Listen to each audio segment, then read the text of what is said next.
రూపాయో 2 రూపాయలో కాదు, ఏకంగా 100 కోట్ల ప్రభుత్వ భూములవి 50 ఏళ్ల కిందట మాఫియా చేతుల్లోకి వెళ్ళింది. తమ 14 ఏళ్ల వయసులో రెవెన్యూ అధికారులు పట్టాలించారంటూ హంగామా చేస్తుంది. ఏబిఎన్ పూర్తి ఆధారాలతో సహా అక్రమ భాగోతంపై కథనం ప్రసారం చేసింది. అయినా కూడా జిల్లా రెవెన్యూ అధికారుల్లో కనీసం స్పందన లేదు. ఆ కథనంలో వాస్తవం లేదంటూ మాఫియా నేత ఏకంగా బెదిరింపులకు దిగారు. తీరా ఏబిఎన్ అన్ని ఆధారాలను చూపి ప్రశ్నించడంతో తుర్రుమన్నారు.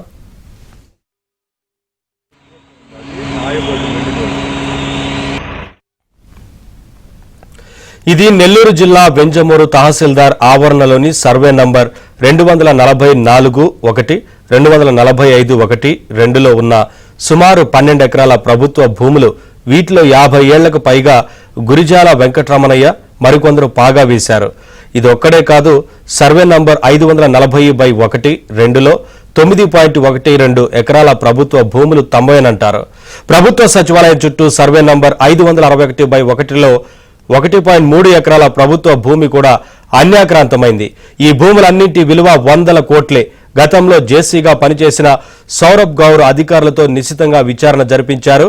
ఇవన్నీ ప్రభుత్వ భూములని వెంకటరమణయ్య అండ్ బ్యాచ్ చూపే పట్టాలన్నీ నకిలీవని తేల్చారు. అయినా మాఫియాని తరిమి స్వాధీనం చేసుకోలేదు.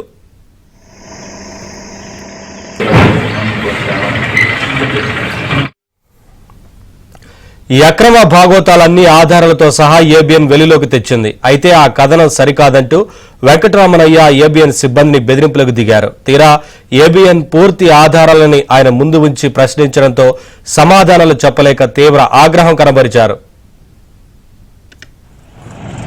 రైటింగ్ మీదేనా? ఈ రైటింగ్ మీదేనా? మీదే కదా. ఇక్కడ మీ కుటుంబానికి సంబంధించి చెప్తాను ఉండండి. మీ కుటుంబానికి సంబంధించి లెక్కలు ఇచ్చారు. ఏమని? సెటిల్మెంట్ కొరకు 1,30,000 అప్పుడు నేను చెల్లించాను, అది 36 లక్షలు అయింది అని ఒకసారి చూడండి. తర్వాత ఇంకోటి రిజిస్ట్రేషను సంబంధిత ఖర్చులు 26,000 చూపించారు. తర్వాత కావలి డిఎస్పీ సిఐ ఎస్ఐకి 20,000 రూపాయలు ఇచ్చినట్టు మీరు రాస్తున్నారు దీనిలో. అంటే ఇప్పుడు ఆ సెటిల్మెంట్ చేయాలనే క్రమంలో జరిగినటువంటి లావాదేవీలు ఇప్పుడు ఇచ్చింది. నేను ఏ తారీఖు ఇచ్చింది మా బావోళ్ళు తీసుకున్నాయి. మా బావోళ్ళకి నేను డబ్బులు ఇచ్చా కాబట్టి అప్పట్లో నేను ఉద్యోగంలో ఉంటే 98 ఎంఆర్ఓకి ఎందుకు ఇచ్చినట్టు సిఐకి డిఎస్పీ పట్టా ఇప్పుడు జనరల్గా పాస్ పుస్తకానికి సర్వేకి ఇతనికి డబ్బులు ఇస్తే జరుగుతాయి పనులు, లేకపోతే జరగవు కదా. లోకానికి తెలిసిందే కదా. అంటే ఇది government land settlement government settlement land అది రాసినారు సెటిల్మెంట్ అని. అవును, సెటిల్మెంట్ కొరకు మా బావ తీసుకున్నాను నా దగ్గర. ఆ డబ్బులు అడుగున్నాను నేను.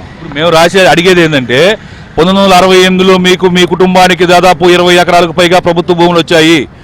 ఒకటి నెంబర్ 1. 1970లో మీకు గవర్నమెంట్ ఉద్యోగం వచ్చింది, అధికారి ఉద్యోగం 76లో వచ్చింది. వచ్చిన తర్వాత ల్యాండ్ ఇచ్చేయాలి, వెనక్కి ఇచ్చారు లేదా? ఇవ్వాల్సిన అవసరం లేదు. పోనీ పట్టా వెనకాల లీజుకి ఇవ్వకూడదు, ఎవరికి అమ్మకూడదు అని ఉంటుంది కదా. మరి మీరు మైసూరానికి లీజు కట్టించారు. ఎవరు చెప్పారు? దానికి సంబంధించిన ఆధారాలు కూడా ఏబిఎన్ సంపాదించారు. ఓకే, నేనే లేదా ఇల్లు కట్టుకున్నాను అన్నా కట్టుకోమన్నా.